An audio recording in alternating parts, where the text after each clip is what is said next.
শিক্ষার্থী বন্ধুরা, কেমন আছো তোমরা সবাই?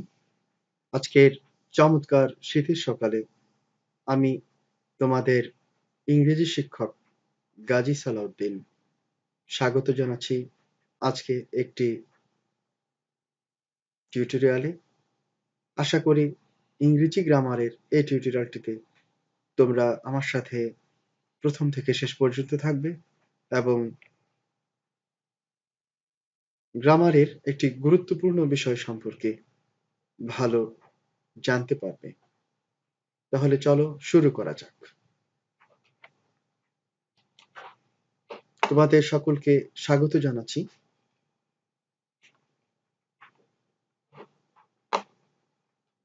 তারপর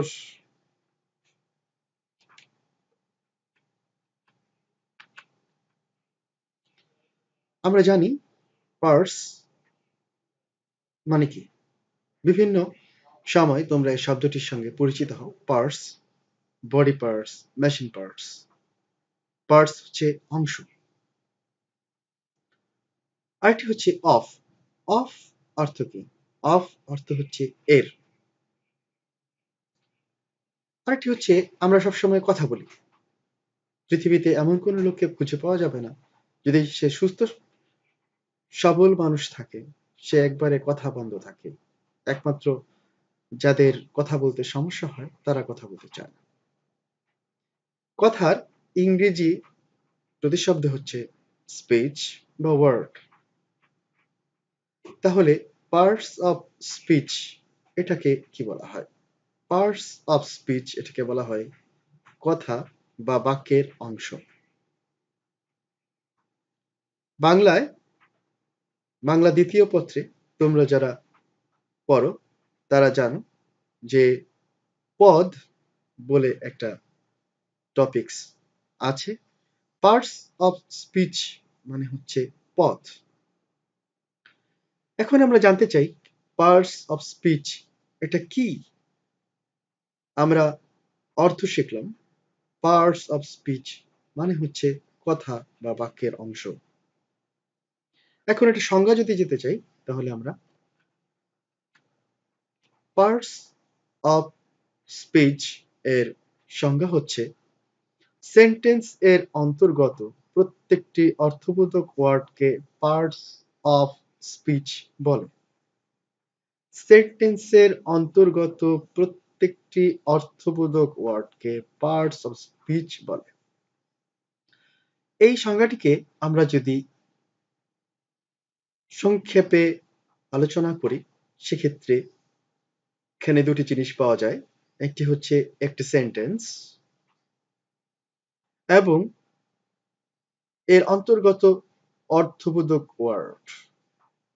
আর প্রত্যেকটি অর্থবোধক ওয়ার্ডই হচ্ছে পার্টস অফ স্পিচ। তাহলে আমরা যদি ইংরেজিতে এই সংজ্ঞাটিকে দিতে চাই তাহলে every meaningful word of a sentence is called parts of speech. every meaningful অর্থাৎ প্রত্যেকটি অর্থবোধক ওয়ার্ড, মিনিংফুল ওয়ার্ড, প্রত্যেকটি অর্থবোধক ওয়ার্ড অফ এ সেন্টেন্স, একটি সেন্টেন্সের ইজ কল্ড বলা হয়ে থাকে পার্টস অফ স্পিচ।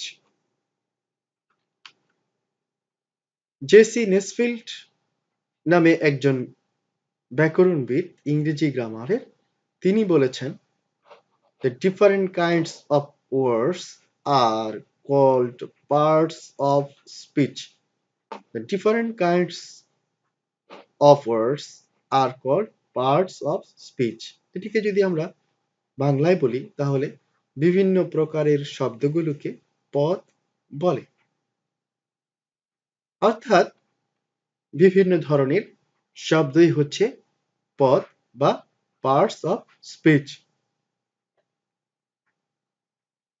এখানে প্রশ্ন হতে পারে যে শব্দগুলো নিয়ে কেন? কারণ আমরা যখন কথা বলি আমাদের উচ্চারণ করতে হয় এবং আমরা শব্দগুলোকে মূলত উচ্চারণ করি এবং আমরা এটা আমাদের মনের ভাব প্রকাশ করার জন্য ব্যবহার করি। শব্দগুলোকে যখন আমরা নিয়ম শৃঙ্খলার মাধ্যমে সাজাই, সুনির্দিষ্ট নিয়মের মাধ্যমে যখন আমরা সাজাই এবং আমাদের মনোভাব প্রকাশ করি, তখন তা হয় সেন্টেন্স। সেন্টেন্স সম্পর্কে একটি ভিডিও আছে, আশা করি তোমরা দেখে নেবে। এই ভিডিওটির আগে একটি ভিডিও আছে, এই ভিডিওটি তোমরা দেখে নিলে সেন্টেন্স সম্পর্কে ধারণা লাভ করতে পারবে। এবং সেন্টেন্স এর ভেতরে যে সমস্ত ওয়ার্ডগুলো থাকে সেই ওয়ার্ডগুলি হচ্ছে parts of speech. Parts of speech এর প্রকারভেদ অর্থাৎ পার্টস অফ স্পিচ এটি কত প্রকার। পার্টস অফ স্পিচ এর সম্পর্কে বলা হয়েছে যে এটি ৮ প্রকার। তাহলে কয় প্রকার? পার্টস অফ স্পিচ হচ্ছে ৮ প্রকার। আর পার্টস অফ স্পিচ কি কি প্রকার? একটি হচ্ছে নাউন,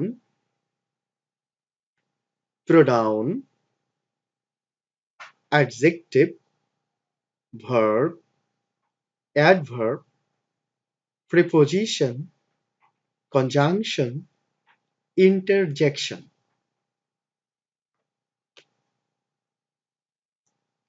তাহলে আজকের পাঠে আমরা শিখলাম পার্টস অফ স্পিচ কাকে বলে, এটি কত প্রকার এবং কি কি। আগামী পর্বে আমি তোমাদেরকে দেখাবো, শেখাবো নাউন সম্পর্কে।